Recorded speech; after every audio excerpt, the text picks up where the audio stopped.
Shalom, perkenalkan nama saya Urita Babu, NIM 0102 2010 0108, kelas D, jurusan PAUD. Di sini saya akan menjelaskan sedikit tentang pengertian remaja sebagai tugas untuk memenuhi tugas ujian akhir semester. Dan pertama, pengertian remaja. Remaja merupakan masa di mana peralihan dari masa anak-anak ke masa dewasa yang telah meliputi semua perkembangan yang dialami sebagai persiapan memasuki masa dewasa. Perubahan tersebut meliputi aspek fisik, psikis, dan psikologis. Yang kedua, periode masa remaja, pubertas, remaja awal, dan remaja akhir. Masa remaja merupakan salah satu fase dalam rentang perkembangan manusia yang terentang sejak anak dalam kandungan sampai meninggal dunia atau lifespan development. Remaja diterjemahkan dari kata dalam bahasa Inggris adolescere atau adolescer, bahasa Latin yang berarti tumbuh untuk masak menjadi dewasa. Pemakaian istilah remaja dengan adolesen maupun remaja menggambarkan seluruh perkembangan remaja, baik perkembangan fisik, intelektual, dan sosial. Remaja, istilah untuk menunjukkan pengertian remaja yaitu pubertas. Pubertas, pengertian dari pubertas berasal dari kata puber dan bahasa Latin yang berarti rambut kelamin, yaitu yang merupakan tanda kelamin sekunder yang menekankan pada perkembangan seksual. Remaja awal masa remaja berlangsung kira-kira 13 tahun sampai 16 tahun atau 17 tahun. Akhir masa remaja bermula dari usia 16 atau 17 sampai 18 tahun, yaitu usia mata hukum.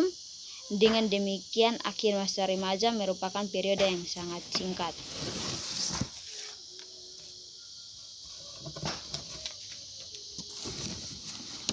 C. Tugas dan perkembangan remaja. Tugas perkembangan remaja itu upaya untuk meningkatkan sikap dan perilaku kanak-kanak serta berusaha untuk mencapai pencapaian dan perilaku dewasa. Adapun tugas-tugas perkembangan remaja menurut Hurlock yaitu yang pertama, remaja mampu menerima keadaan fisiknya. Yang kedua, remaja mampu dan memahami peran seks usia dewasa. Yang ketiga, remaja mampu membina hubungan baik dengan anggota kelompok berlainan jenis. Yang keempat, mencapai kemandirian emosional.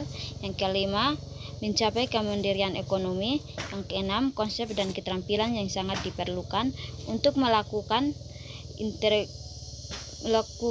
peran sebagai anggota masyarakat. Yang ketujuh, memahami dan menginteraksikan nilai-nilai orang dewasa dan orang tua. Yang kedelapan, tanggung jawab sosial yang diperlukan untuk memasuki perilaku dunia dewasa. Yang kesembilan, mempersiapkan diri untuk memasuki perkawinan dan memahami tanggung jawab kehidupan keluarga. D. Fisik dan psikoseksual. 1. Perkembangan fisik.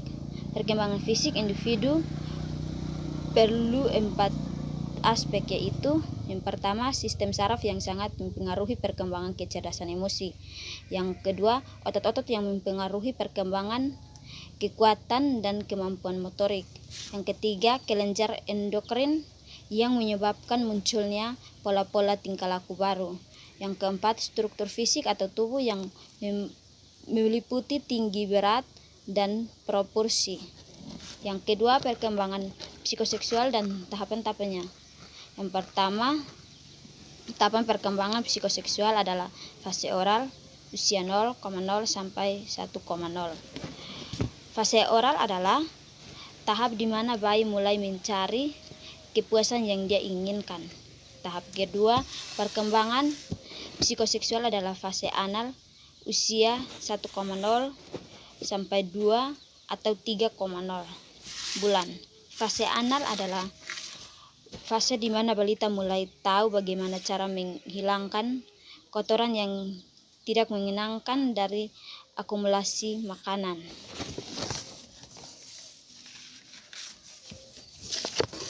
Perkembangan kognisi. Kognisi adalah keyakinan seseorang tentang proses berpikir tentang sesuatu atau sesuatu. Perkembangan emosi. Perkembangan emosi, sosial dan moral. Yang pertama, perkembangan emosi. Selama awal masa kanak-kanak, emosi sangat kuat. Perkembangan sosial. Dasar untuk sosialisasi pada anak-anak diletakkan dengan meningkatkannya hubungan antara anak dengan teman-temannya sebanyak dari tahun ke tahun. Perkembangan moral. Perkembangan moral adalah perkembangan yang berkaitan dengan aturan dan konvensi mengenai apa yang seharusnya dilakukan oleh manusia dalam interaksinya dengan orang lain.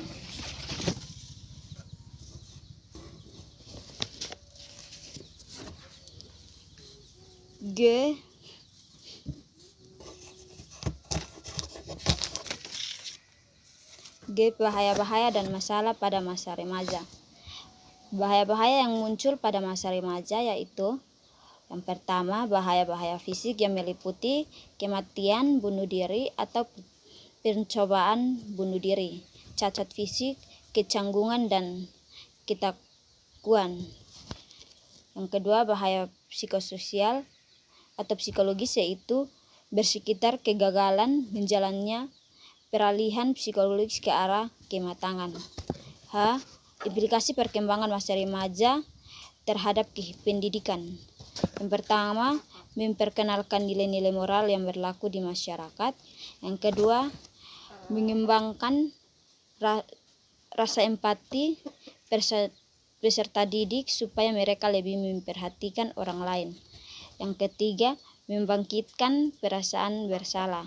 Yang keempat, memperkuat kata hati. Yang kelima, menciptakan komunikasi antara pendidik dengan peserta didik. Yang keenam, menciptakan iklim lingkungan yang kondusif. Sekian dan terima kasih. Salam.